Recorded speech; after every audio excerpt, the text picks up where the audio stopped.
ہم لوگوں کا تو ویسے بھی سوال پیدا نہیں ہو سکتا جس کو کچھ پتہ ہی نہیں تھا جب والدین کے ساتھ تھے کہ ان کا مقام کیا ہے. ٹھیک ہے، تو کسی موقع پر مثلا دل دکھائے ہوں گے، یہ کیا ہوگا وہ کیا ہوگا، اب اس کو برزخ میں جواب دینا ہے یا نہیں دینا ہے؟ جواب دینا ہے. اچھا یہ تو وہ ہیں جو ان کو میں جانتا ہوں، میرے والدین، میرے بھائی، میرا رشتہ دار فلاں فلاں. بہت سارے لوگ ہیں جو نہیں جانتے ہم، اور ان کا جواب دینا ہے. فرض کر لیں کہ بھائی میں نے کوئی کام کاج کیا، میرے اوپر ایک خمس واجب ہو گیا، وہ خمس میں نے نہیں دیا. اچھا اگر میں خمس دے دیتا تو مثال کے طور پر کچھ لوگوں کی بھوک مٹ جاتی، کچھ لوگوں کی مشکلات ختم ہو جاتی. میں نے نہیں دیا، وہ مشکلات میں رہ گئے. یہ برزخ میں میرے سامنے آئیں گے یا نہیں آئیں گے؟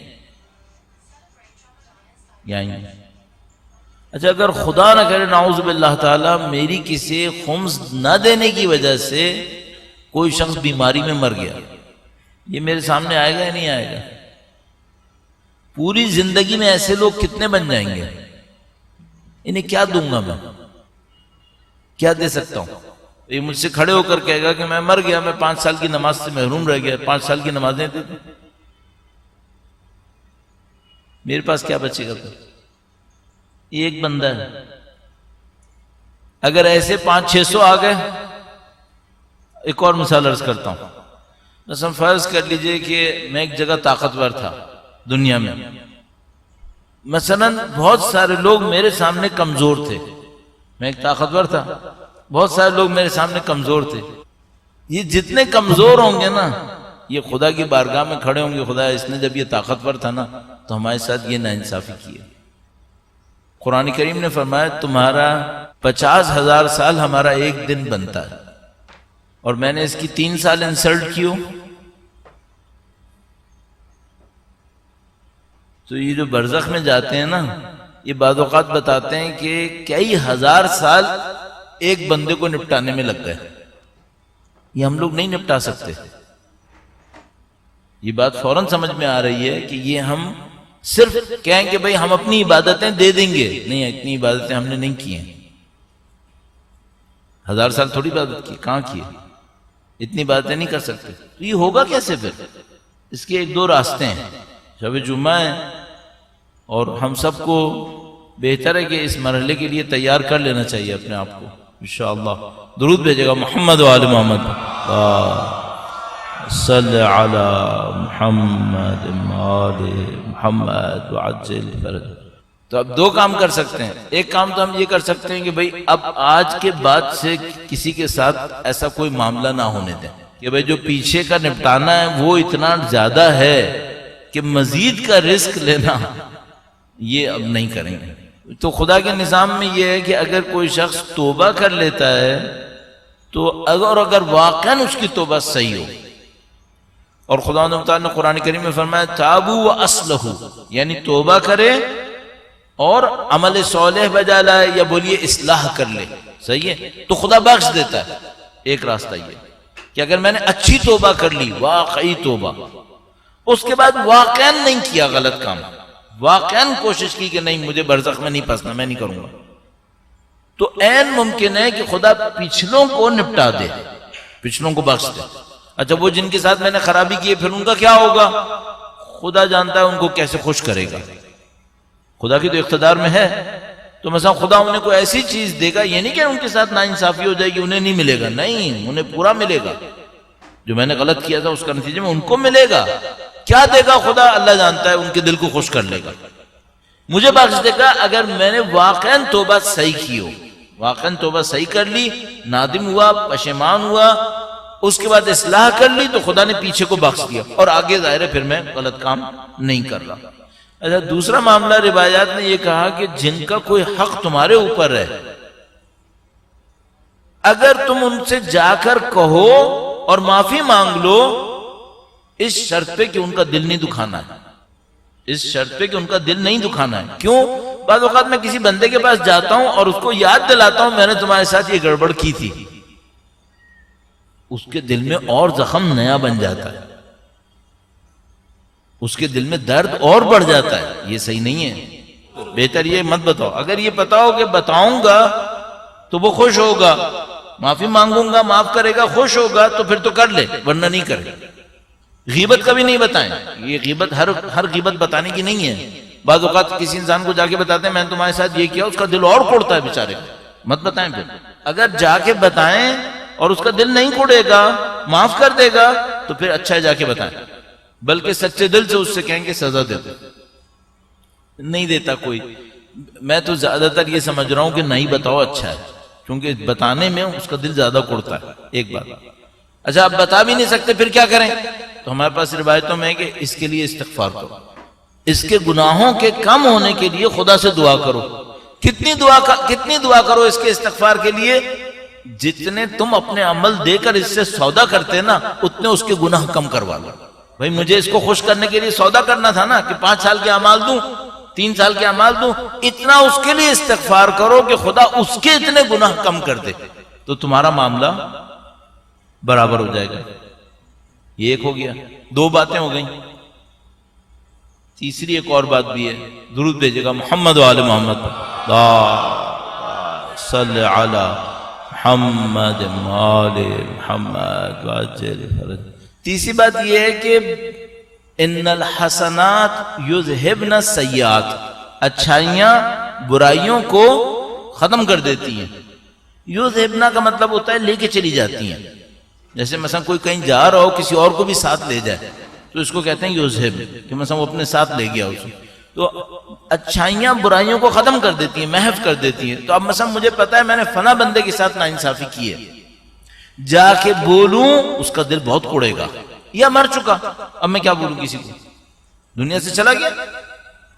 یا وہ جن کا مجھے پتہ ہی نہیں ہے، میں نے جیسے خمس کی مثال دی، میں نے خمس نہیں دیا نعوذ باللہ تعالیٰ، اس سال کتنے لوگ اس کی وجہ سے متاثر ہوئے اللہ جانتا ہے، مجھے کیا پتا۔ تو اب میں کیا کروں؟ اس کے لیے استغفار بھی نہیں کر سکتا، جانتا ہی نہیں اس کو کون ہے۔ دعا تو کر سکتا ہوں خیر کہ خدا اگر کوئی ہے تو اس کے گناہوں کو ختم کر دے۔ ایک اور کام کروں، اس کے نام پر کچھ اچھائیاں کر لوں، اس کے نام پر کچھ اچھائیاں کروں۔ مثلا کوئی نیک کام کروں اور کہوں خدایا اس کا ثواب ان کو دے دے جن کا حق میری گردن کے اوپر ہے، تاکہ میرا ان کا تھوڑا معاملہ نبٹ جائے۔ تو مثال کے طور پر آپ زیارتوں پہ جائیں نا، کوئی ایک زیارت ان لوگوں کے لیے کریں جن کا حق آپ کی گردن پر ہے۔ حج پہ جائیں، ایک عمرہ ان کے لیے کر لیں، ایک طواف ان کے لیے کر لیں جن کا حق آپ کی گردن پر ہے۔ کیوں؟ نہیں معلوم کتنے لوگ ہوں گے، لیکن کرو، مسلسل کرتے رہو۔ تو ہمارے پاس ایک دعا ہے، قنوت میں بھی پڑھتے ہیں، ربنا اغفر لنا ولوالدینا ولمن وجب له حق علینا، خدا ہمیں بخش دے، ہمارے والدین کو اور ان کو جن کا کوئی حق ہمارے سر پر ہے۔ وَلِمَنْ وَجَبَ لَهُ حَقٌ عَلَيْنَا وَلِمَنْ وَصَّانَا بِالدُّعَا، اس کو بھی بخش دے جس نے ہم سے دعا کے لیے کہا تھا۔ صحیح ہے؟ یہ ساری باتیں عرض کر دیں۔ اب درود میں یہ عرض کرنا چاہتا ہوں، درود کا معاملہ یہ سب بھی کر لو نا، سارے جھگڑے نبٹ جائیں گے؟ نہیں نپٹیں گے۔ یہ سب بھی کر لوں گا، نہیں نپٹیں گے۔ میں 55 سال عمر ہے میری تقریباً، کتنی میں نے غلطیاں کی ہوں گی اللہ جانتا ہے، نہیں نپٹیں گے اس سے۔ اب ایک چیز ہے جس پہ بڑی امید ہے، وہ کیا ہے؟ میرے ذہن میں اس طرح سے آیا کہ بھئی میں درود بھیجتا ہوں، بعض اوقات درود بھیجتے ہیں توجہ ہو جاتی ہے، بعض اوقات درود بھیجتے ہیں توجہ نہیں ہوتی۔ کیا کریں درود پہ توجہ بڑھ جائے ہماری؟ اب درود پہ اتنی بات آ گئی تو یہ بھی عرض کرتا چلوں، میرا خیال ہے بہتر ہے زندگی میں طے کر لیں کہ ہم جب بھی رکوع سجدہ کریں ہر ذکر کے ساتھ ایک درود پڑھ لیں۔ جب بھی مثلا مستحب نماز پڑھیں، واجب نماز پڑھیں، کچھ بھی پڑھ رہے ہو، نماز پڑھ رہے ہیں، ذکر رکوع ذکر سجدہ، چاہے آپ نے 3 مرتبہ سبحان اللہ کہا، سبحان ربی العظیم کہا، بحمد، جو بھی آپ نے ذکر کیا، ایک درود پڑھ لیں۔ اس میں کیا ہوگا؟ زندگی میں درود کی تعداد تھوڑی بڑھ جائے گی۔ صحیح؟ توجہ کیسے بڑھائیں؟ مجھے یہ سمجھ میں آ رہا ہے کہ میں ہر درود پڑھتے وقت یہ کہوں خدایا یہ درود پڑھ رہا ہوں، ایک جملہ استعمال کر رہا ہوں، اصطلاح، خدا پناہ محمدی نصیب کر دے، نبی کی پناہ نصیب کر دے، کیونکہ مجھے پتا ہے کہ میں جتنا کچھ بھی کر لوں نا، میں معاملہ نپٹا نہیں پاؤں گا، مجھے کسی کی پناہ چاہیے، کوئی ہو طاقتور جس کے پیچھے میں چھپ سکوں، پناہ لے سکوں۔ اور پناہ لینے کے لیے کون رحمت للعالمین سے بڑھ کر ہوگا؟ کون ان سے بڑھ کر ہوگا؟ تو میرے ذہن میں یہ آتا ہے کہ جب بھی درود پڑھیں، اب میں کہہ دوں گا کچھ لوگ انشاءاللہ کر بھی لیں گے، اور میں ڈر رہا ہوں کہ ایسا نہ ہو کہ میں ہی نہ کروں میرے دماغ سے نکل جائے۔ تو انشاءاللہ خدا میرے ذہن میں باقی رکھے کہ جب بھی درود پڑھیں اپنے ذہن میں یہ لفظ دہرا لیں، امان محمدی، پناہ محمدی، خدایا نبی کی امان دے دے۔ اردو میں کہہ دیں نبی کی امان، کچھ بھی ایک ریفرنس ہو کہ خدایا اس درود کے ذریعے سے میں ان کی امان طلب کر رہا ہوں۔ درود بھیجے گا محمد و آل محمد، محمد محمد وعجل فرج۔ یہ جو ہم لوگ زیارت میں الامان الامان کہتے ہیں، بہت خوبصورت کام ہے۔ تو الحمدللہ ہم لوگ نماز میں جب آخری امام کی زیارت کر رہے ہوتے ہیں کہتے ہیں الامان الامان الامان۔ یہ وہی امان ہے، یہ وہی پناہ ہے، یہ بہت اہم ہے۔ کیوں؟ بھئی اپنے اعمال کے بل بوتے پہ کھلے صراط سے گزر جاؤ گے کیا؟ اپنے اعمال کے بل بوتے پہ موت کے مرحلے کو گزار لو گے کیا؟ نہیں۔ دعویٰ کرنا بھی فضول ہے، جو یہ دعویٰ کرے احمق ہے۔ ہمیں کسی کی پناہ چاہیے، سادہ سی بات ہے۔ یہ بہت اچھا عمل ہے زیارت کے وقت الامان الامان۔ صرف ہمارے ساتھ مشکل کیا، ہم لوگ توجہ نہیں دیتے۔ آپ سنجیدگی سے بولو کہ مولا آپ کی پناہ چاہیے۔ پناہ صرف مرنے کے بعد چاہیے نہیں، مرنے سے پہلے بھی چاہیے۔ من فتن الزمان، زمانے کی فتنوں سے پناہ چاہیے۔ من شر الشیطان، من زوال الایمان، سب سے پناہ چاہیے، بالکل پناہ چاہیے۔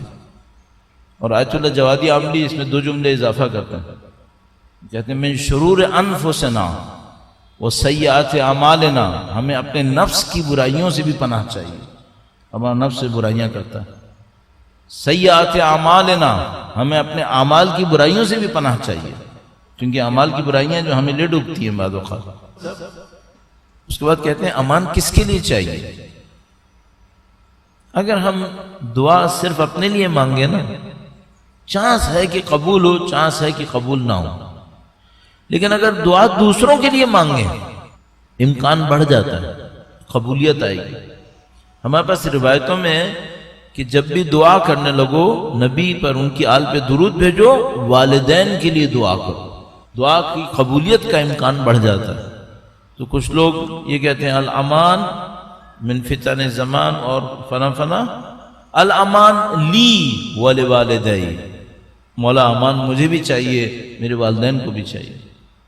پھر جتنا آپ بڑھانا چاہیں بڑھاتے رہیں، سب کے لیے امان طلب کریں، کل مومنین و مومنات کے لیے طلب کرنے، آپ کی مرضی ہے، لیکن اہمیت دیں کہ دوسروں کے لیے بھی طلب کر لیں، تو اس سے آپ کا اور میرا کام بھی آسان ہو جائے گا۔